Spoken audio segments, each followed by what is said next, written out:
Welcome, citizens of Douglas County. Good morning. The April the 8th, 2004 work session of the Douglas County Board of Commissioners will come to order. County Clerk, please take the roll for the record. Yes, sir. Commissioner District 1, Ricky Dobbs. Present. Thank you. Vice Chair, District 4 Commissioner Mark Alcaraz. Present. Chairman Phil Miller. I'm here. Thank you. Commissioners, are there any changes that need to be made to the agenda? Being none, the agenda stands approved as presented. As a reminder, each commissioner will have 3 minutes to make remarks and 2 minutes rebuttal. Madam Clerk, did we have anyone to sign up for public comment? We did not. Wow. Next on the agenda is the meeting minutes. Commissioners, please review the minutes before tomorrow's meeting. We have 2 proclamations tomorrow, proclaiming the week of April 14th and 20th of 2024 as Public Safety Telecommunicators Week in Douglas County, and 2, proclaiming the month of April 2024 as National County Government Month in Douglas County. We will now begin with the agenda items. Clerk, please begin with the first agenda item. Yes, sir. Number 5, under business items, approval to institute free fares for Connect Douglas fixed route and paratransit services beginning May 1, 2024 through December 31, 2024, and authorize the chairman to sign all necessary documents pending final legal review. Director Roberts. Good morning, Chairman, Morning, sir. Commissioner, County Administrator. We had, several years ago, done free fares. There was a precedent set for this. We wanted to, I'm just trying to get this slideshow. Hold on one second. I put together, the ask here is to go for free fares. As you know, we're changing all the routes for Connect Douglas starting May 6th. And we want to, in conjunction with changing the routes, get people out and increase the ridership. Because our federal funding, it's like when they determine the allocation from the federal government for the region, for transit, it's based on a variety of things, population and ridership and some other factors that come into play. We did, 2 years ago, we did free fares from May to September, and we got a huge bump in ridership out of that. We wanted to ask to do that for the remainder of this year to give people the opportunity to experience the new routes. Sorry, let me go back here. The impact to our budget is rather minimal. It's less than 1% of our total budget, to be honest with you. So we don't have, sorry, I'm having trouble with this thing. Let me see if I can go back this way. I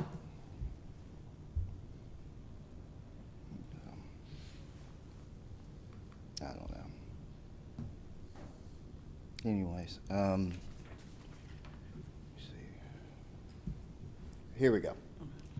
So that's the summary of our 2023 budget, showing the cost and everything. And if you notice, it's the actual fares for the service are less than 1%.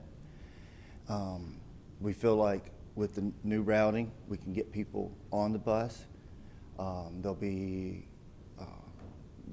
anxious to see where the new routes go. It's going to take them some time to learn the new routes. And based on that, we felt like this was a good ask and coming at a good time for all the connections that we're working on, not just in the county with the new routing, but also with other entities like MARTA and things like that. So that's my ask for today. if there's any questions, I'll be glad to answer them. Okay. We have any questions from the commissioners? Just in case our Yes, sir. citizens can't see this screen up here, what is that cost or that loss in revenue if we? Okay, provide so rides? as you see, the farebox revenue collections 2019 through 2023 are represented there. So you're looking at about 12,000, 13,000 less going into the budget. But on the backside is as the ridership increases, our funding opportunity increases for a larger portion of the pie to come to Connect Douglas to actually enhance and create other services. I'll get one more slide here. I do want to have, this was a disclaimer here that kind of put together. I talked to ATL, and I talked to CERTA, and I talked to FTA, and I was trying to come up with, because I thought, there would be an X% of increase in ridership that results from free fares, but that's such a weird variable because you never know how much of the urbanized areas are going to be funded or what's going to happen or even what Congress would appropriate. So there really was no way to back into that. So that's my disclaimer. I was saying that I think our ridership, and the other thing that's really beneficial was after we did it for 4 months, that 2 summers ago, the ridership stayed for 2 or 3 more months. So you had those residual people that were actually continuing to ride. So that was a benefit. And so that's our ask. Oh, you'll bet, Chairman. Any more comments? All right, thank you, sir. Thank you. Sorry about that. Okay. Number 6 is approval of Georgia Power Company release for construction agreement and easement for relocation of power for state-funded recycling compactors in the amount of $7,416 to be funded through the enterprise fund, and authorize the chairman to sign all related documents pending final legal review. Heath Cowart. Hey, Heath, how are you? Hey, good morning, Chairman, Vice Chairman, Commissioners, Madam ACA, Dr. Corbin. Excuse me. Yeah, so this is Georgia Power. We had one of the grants that came down, and we're able to work with Jill Hobson, her department, and get 4 fully funded compactors so we can recycle more, recycle better, more efficiently, and put out a lot more recycling. There we go. However, to get them in place, we have to run power to them. During this process, I've already paid for this at $7,000. That paid for it, but there was never a requirement for a signature to come from the board until after the fact. So this is really me coming up saying, I need your signature to check off on something I already paid for. And this is with, enterprise fund. This didn't come out of general fund, or didn't. So any questions, I'd be happy to answer. Commissioner, you have any questions or comments? How much refund, trying to think of the word, are we doing any of the plastics or the cardboard, or Yes, what are sir. we doing? Yes, sir. We are at a very, this will make us able to do much more. Okay. But right now, we have bins that we're taking. Local citizens, can come in and drop them. It's all different assorted areas to drop it, and then we have to take it out towards Carrollton, SLM, and do the recycling out there. Some of it, they just take it, some we have to pay to take, so. Okay. I've just heard some comments that people have taken stuff to the dump and there was no recycling, or that it had been. There's Stop. recycling. You can't. You're still doing You it. Okay. cannot. All right. Well, You that cannot answers my go and question. throw away trash without driving through it. All right, So- all right, thank you. Any other comments? All right, thank you, sir. Yes, sir. Okay, number 7, approval of a contract with Republic Services for May 2024 through May 2025 for transportation and disposal of municipal solid waste in the amount of $51.19 per ton to be funded through the landfill's existing budget, and authorize the chairman to sign all related documents pending final legal review. Keith? Yes, sir. So this is the contract we have now. This is for renewal. The transfer station runs like a trucking company, if you're not familiar with it. Right now, we have a very small makeshift transfer station, but we're still providing service to the citizens of the county. 500 pounds and less, they can dump there. We're unable to take any commercial right now due to the transfer station being, it's burnt, and we're in the phase of doing design on that. That's been approved, and they're off to the races on that, but still a year out probably before we can be done on that. So basically, the trash that goes in, we put it in a high-top trailer or tractor trailer, and then Republic sends their people, whoever they contract for the driving, the transporting, which right now is Atomic. They come hook up to the trailer, take it away, drop an empty one, we fill it up. And that's it in a nutshell. These, due to our volume being our volume is pretty low anyway, as far as a transfer station is involved, or county, they kind of look at us as a little small compared to some of the other, Cobb and Gwinnett, and how much volume they produce. So where we're at right now, Republic is a great partner for us, and especially during this time, they've been very lenient, very, accommodating, working with us as much as possible. So it's our recommendation we stay with them, and it's still a cheaper price from all the surrounding. So they went up $2 from our last contract. Okay. Any questions, sir? Any questions or comments?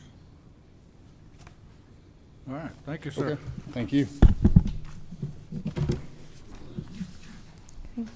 Number 8, approval of renewal emergency notification contract in the amount of $18,352 with OnSolve Code Red to disseminate critical mass communication and severe weather alerts to the residents and businesses in Douglas County, to be funded through the 2024 E911 budget, and authorize the chairman to sign all related documents pending final legal review.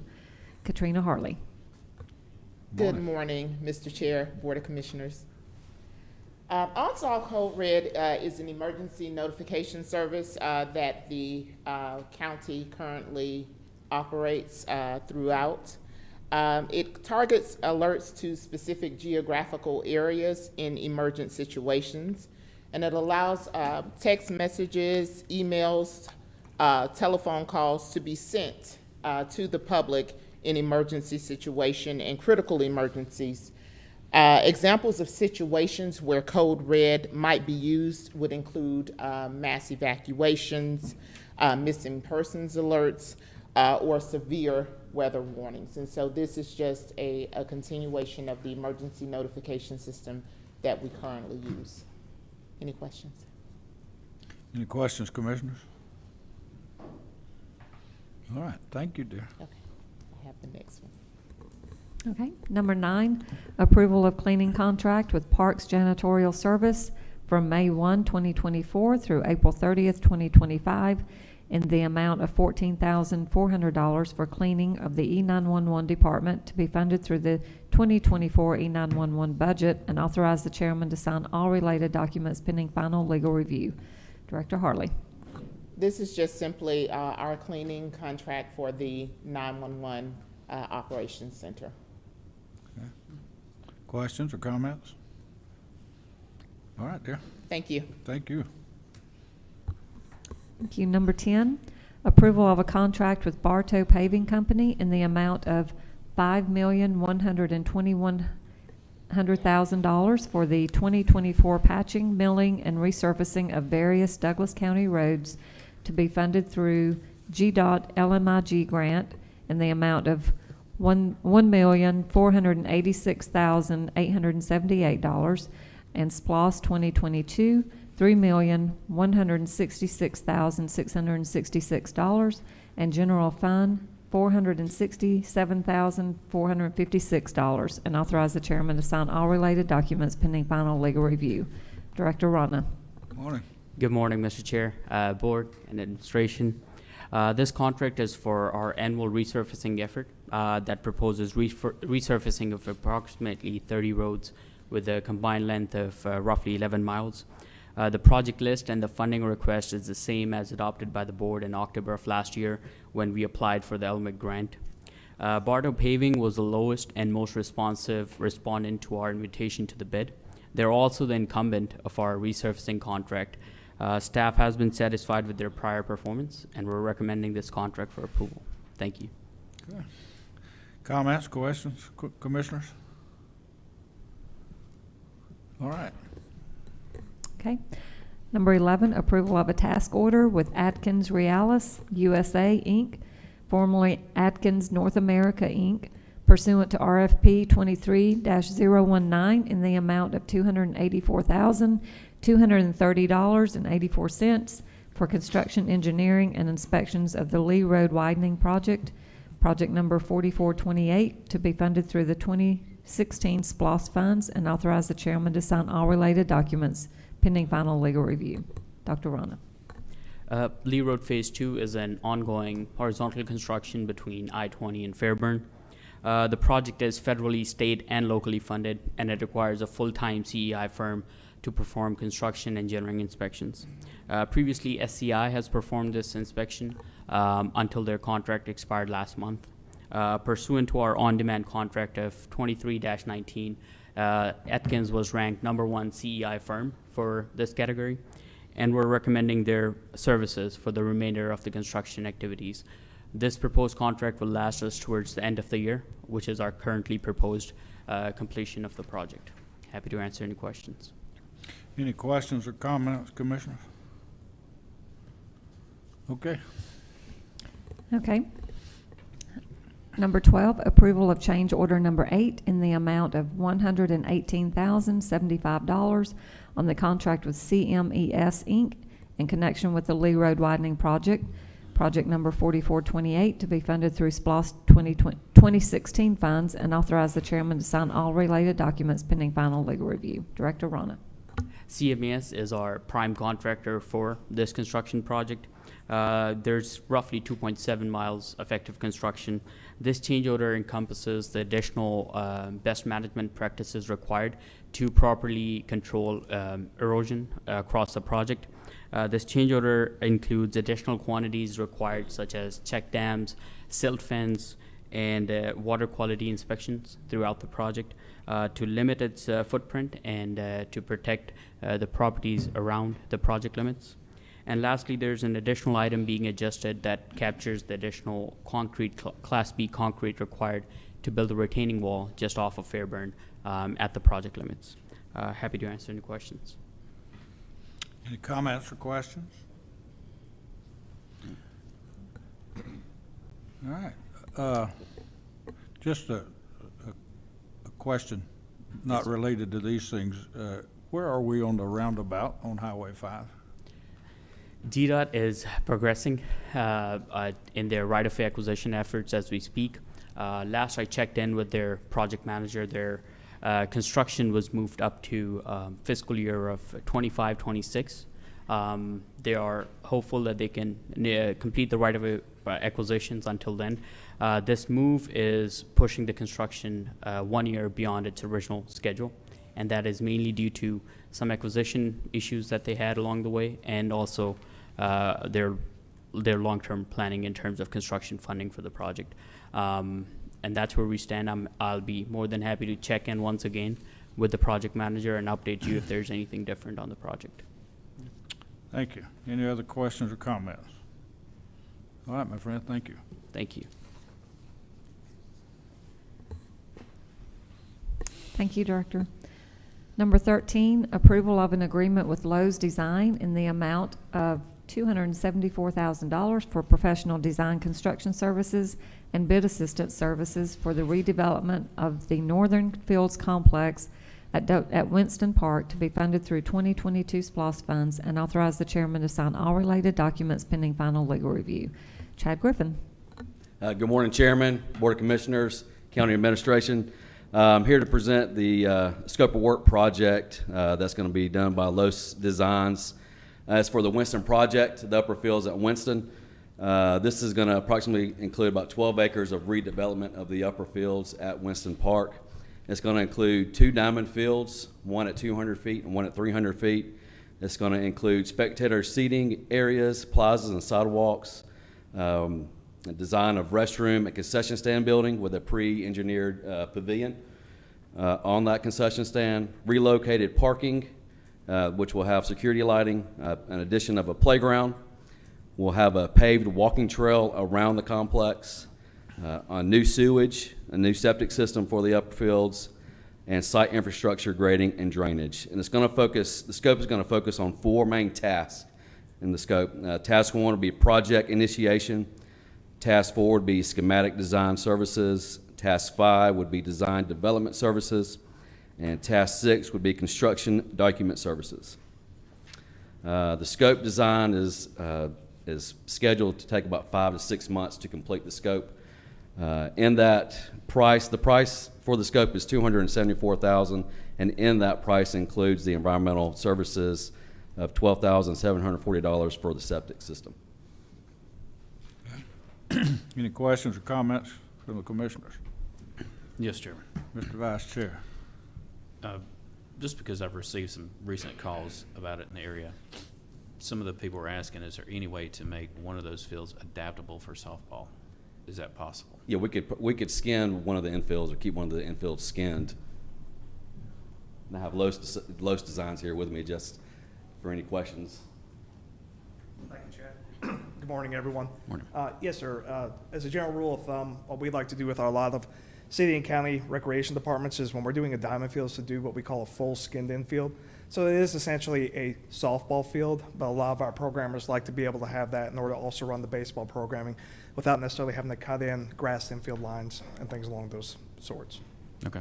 Yeah, because I've just been, I guess there's some issues with the Post Road Park, and some of the players in that area have been asking, is there any way we could adapt to where they could come and use some of the nicer facilities and be at that park as well? So I just wanted to bring that up. I was meaning to reach out to you about that, but this is a good time. So if we could just look at that on one of those fields. Yes, sir. Anything else? Thank you, sir. Thank you. Number 14, approval of a contract with Malden and Jenkins pursuant to solicitation number 24-005 in the amount of $90,000 for auditing services to be funded through the Finance Department's budget, and authorize the chairman to sign all related documents pending final legal review. Dominique O'Shea. Good morning, Mr. Chairman, Board of Commissioners, County Administrators. The Malden and Jenkins were the least expensive and most responsive to this contract, and so they were awarded. We currently are working on the 2022 audit, so this is for 2023. And just briefly, like to reassure you all that all hands on deck working with them for 22. We meet regularly on a weekly basis with the principal and also in-house, so twice a week, to try and make sure the audit is completed by the end of this month for 2022. By the end of this month, you said? Yes, sir. We're working hard on it. And we've asked that the delegate as much resources on their end as well.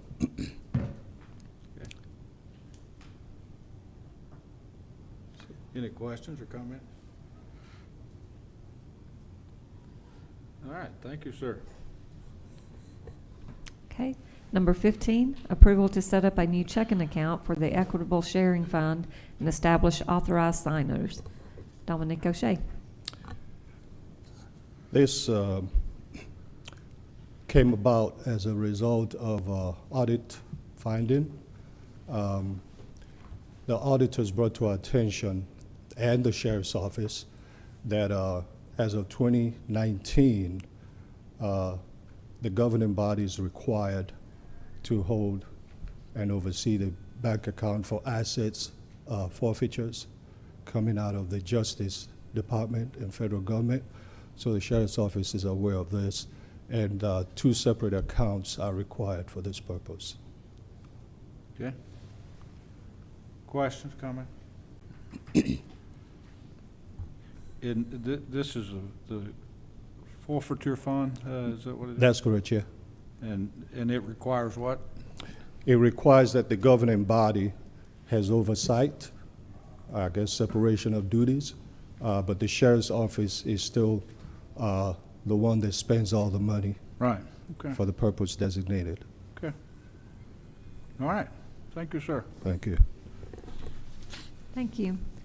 Number 16, approval of an annual service contract with OPEX Corporation in the amount of $1,712.75 for ballot opener equipment to be funded through the election department's budget, and authorize the chairman to sign all related documents pending final legal review.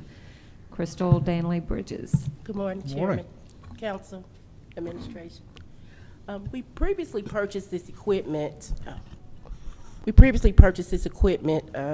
It's a ballot opening device, and where there was a contract, but when they came back to us, they didn't put in their contract a percentage raise. So we negotiated with them, and we were able to get this down to a lower amount. So we've submitted the contract for legal review.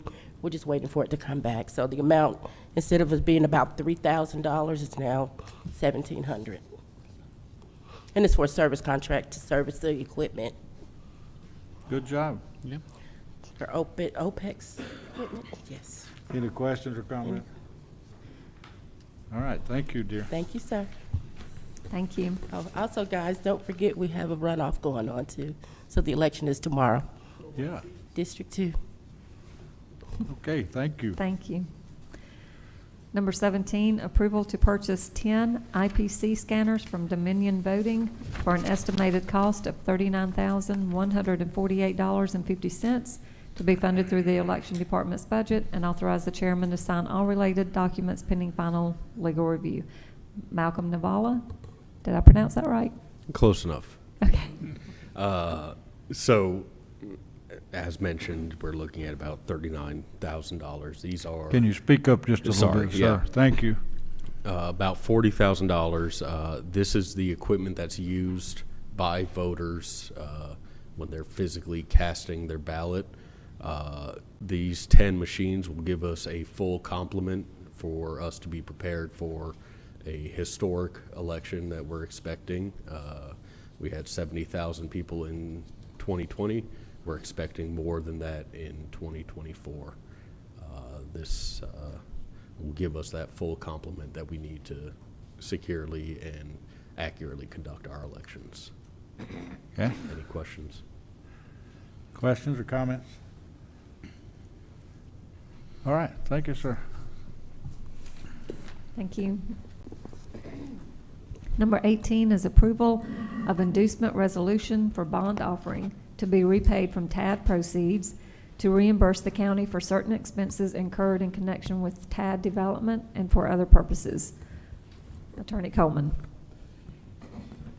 Mr. Chairman, other commissioners, several years ago when we were negotiating for the development in the TAD of the movie studio, one of the key issues was the development of a road called the Spine Road that would go through that development. And the developers wanted the county to build that road, and that was a key inducement for them to do the project. the county agreed to construct the road, but the agreement provided that we would be reimbursed out of the first proceeds from a TAD, T-A-D, tax allocation district offering. We are now at a point where they have started construction.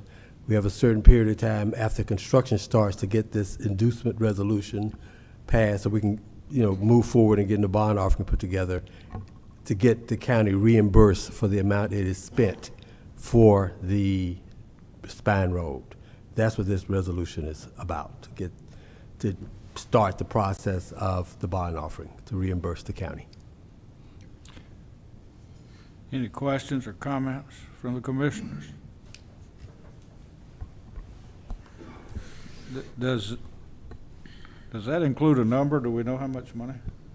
I think the county administrator can speak to that better than me. Good morning. That number will vary Okay.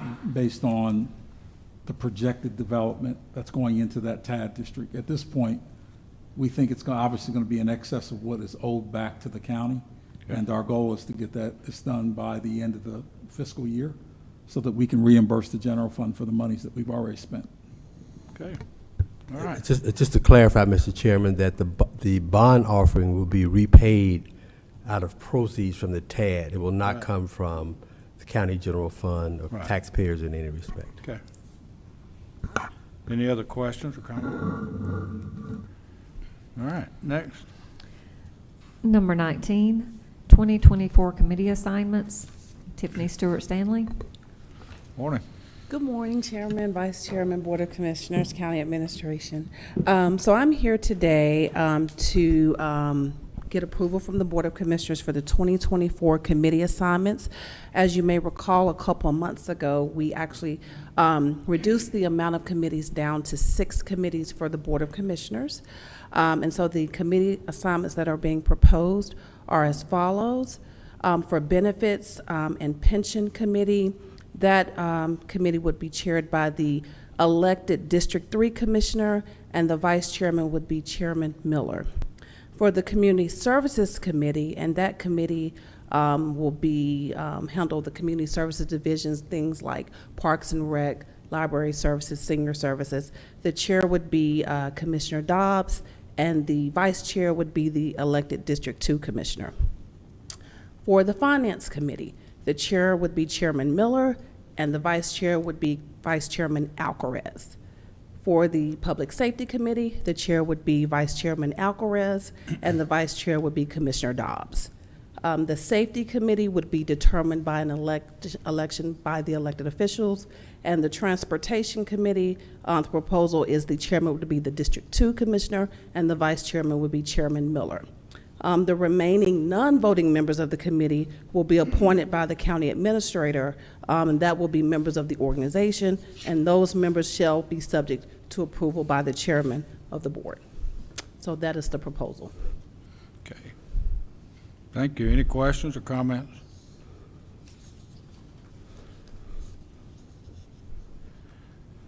Attorney Coleman, do we need to go into executive session?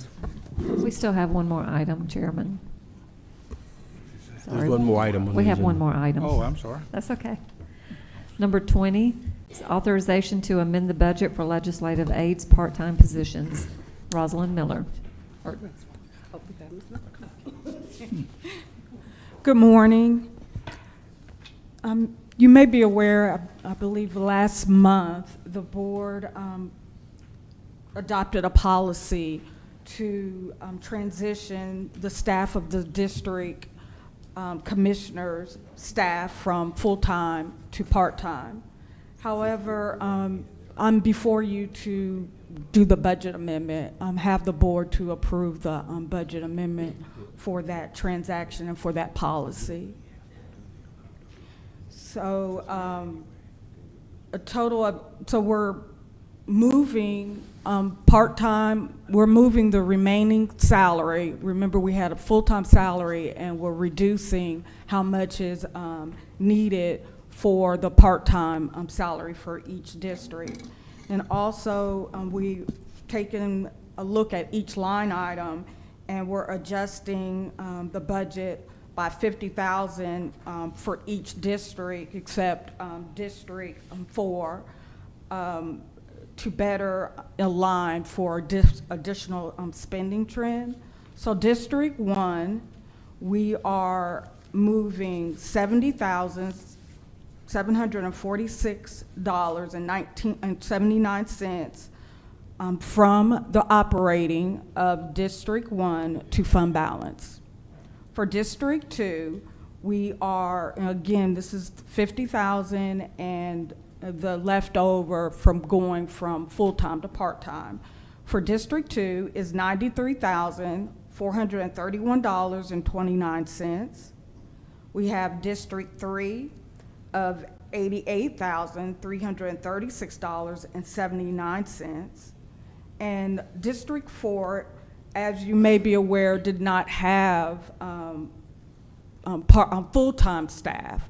However, we're allocating the $30,000, the not to exceed, for the part-time staff.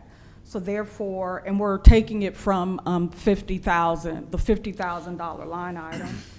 So we're requesting to move $50,000 from other professional services into salaries and benefits.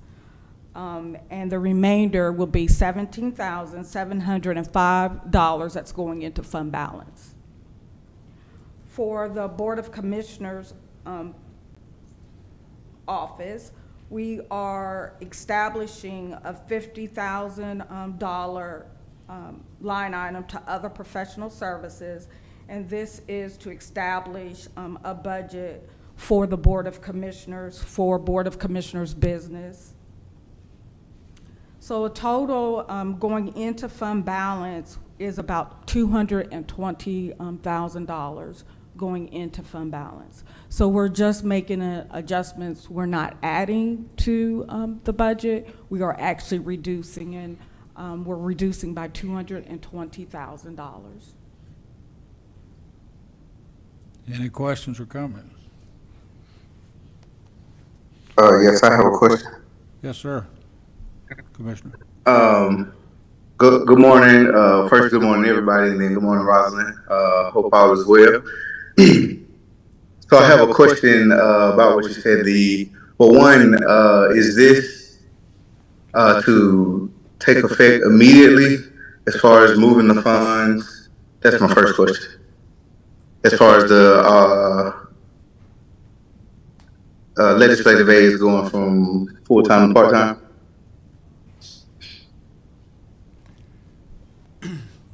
Commissioner, there's a reverberation in your voice, so I was not able to understand that. I don't know if anybody in the room was or not. If you were. Okay. Can you hear me? Can you hear me clear? Yes, now? I do. Move. Okay, sorry about that. I was asking, my first question, Rosalind, is when is this to come into effect for the legislative aides to become part-time from full-time? We left 10 pay periods in each district's budget with current staff. So at the end of May, so it ends June 1st. Okay, and that's for all three of the legislative aides? Yeah, I'm not quite sure how many still on staff, but I think it Yeah, was excuse only me, Commissioner Dobbs, I believe we currently have one aide on staff at this point in time. That would be your aide. Oh, okay. What happened? Because I wasn't aware that District 2 and District 3's was no longer on the staff. Yeah, currently, District 2 and District 3 aides are, District 2, that aide will basically be under the full-time program until the middle of May. And your aide would be full-time through the middle of May as well. Okay, and District 3, what about that one? District 3 doesn't, so District 3, again, middle of May. All of, you know, District 2 has a vacancy at this point in time. District 3 will be into May, and your district is until May as well. Oh, okay. Cause I missed, I thought you said District 2 was the middle of May just now. Yeah, I apologize. Okay, so middle of May, let's see. And then, okay, now next, go ahead, were you about to say something? No, there are, you know, let me clarify, there are only 2 remaining full-time aides currently on, in the organization. So your aide would be 1, and that contract expires, I believe, the middle of May at this point.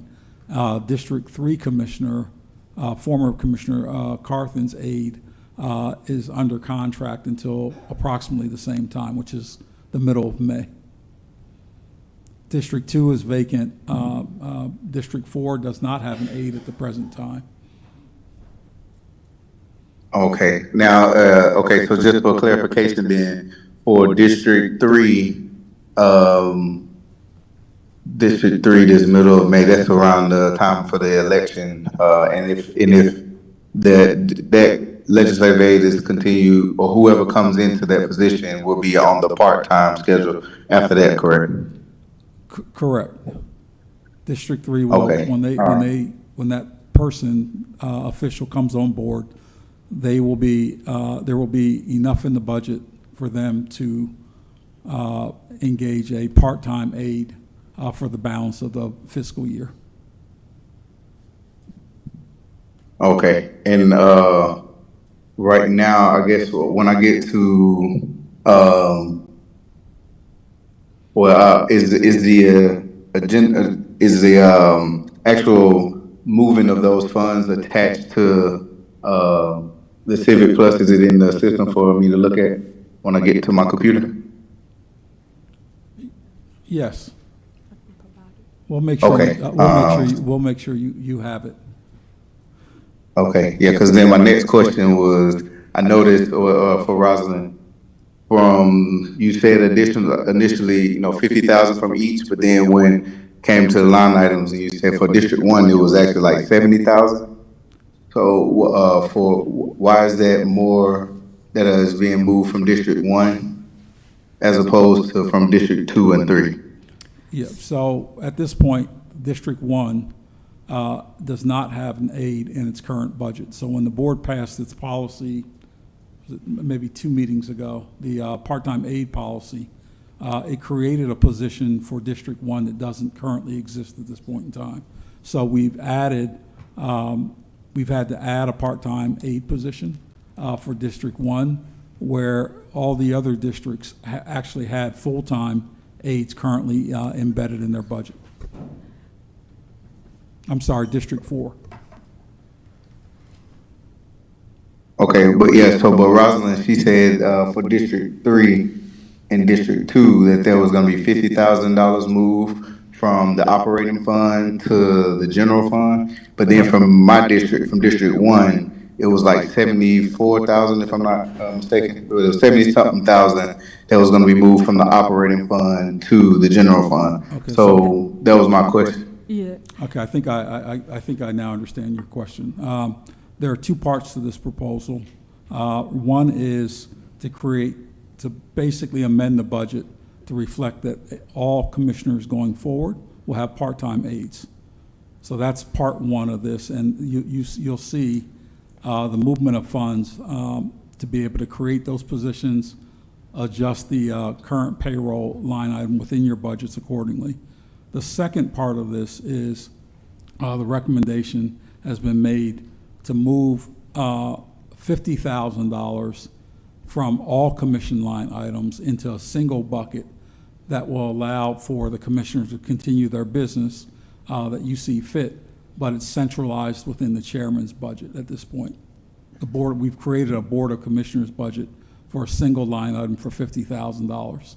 The $50,000 was initiated and approved in the 2024 budget for each commissioner those funds typically have not been used and have not been used to the fullest extent. And the recommendation has been made to move them, to centralize them, move them to one bucket for $50,000 for the entire commission. Okay, but still, because I guess even with the explanation of that, I'm having a hard time understanding how if District 2, well, not District 2, because District 2 will be the one that's already vacant. So the way I would understand it would be if you have District 1, 2, and 3 who have legislative aids, and then the one that's already vacant, that means there's no more money that needs to go to that one. And if you have that would, to me, make sense to be the district that will be pushing more money from their operating fund to the general fund because the payments have already stopped because there's a vacancy already. But because when I understand it, between District 1 and 3, who still have the legislative aides that are still on the full-time thing that expires at the same time, initially around the middle of May, of going to that extent. Then I was just trying to figure out where is the extra 20-something thousand that's coming from my budget. Why is that so? If I still have a legislative aide that's full-time.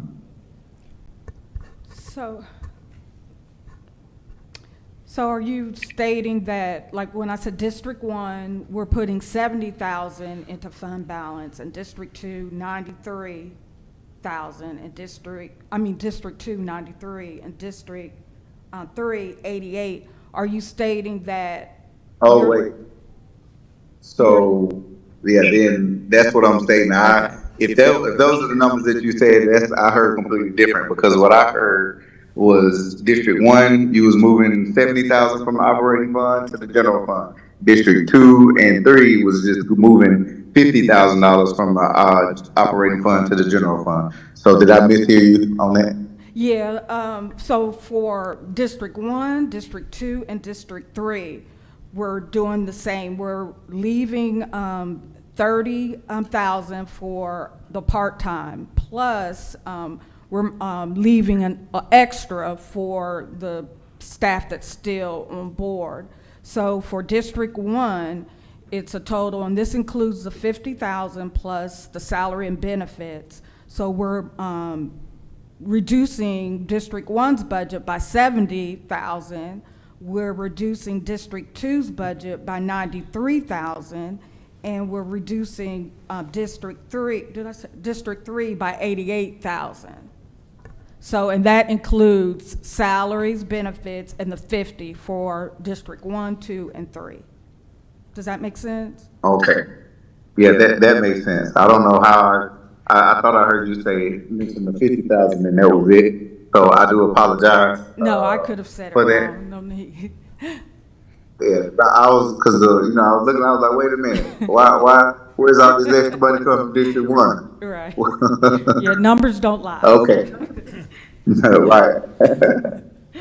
Okay. Well, thank you for the explanation and the clarification as well. So, Chairman, I yield. Thank you, Mr. Vice Chair. All right, just for clarity, so that we all weren't looking at these numbers, we all didn't have the same numbers when our budget started. Some other districts had more money than other districts when we initially started. If I recall correctly, I believe District 2 had the most amount allocated to in his budget, and it was District 3, then District 1, and then District 4. So we all didn't start off with the same amount as this started. That's why the numbers are different, correct? That is correct, and also benefits, your health benefits Correct. too. Yes. Correct. Okay, I yield, Chairman. Okay. And by doing this, it's a savings of $220,000 per year to the county, is that what That you're is saying? correct. Okay, all right, thank you. Are there any other comments from the commissioners?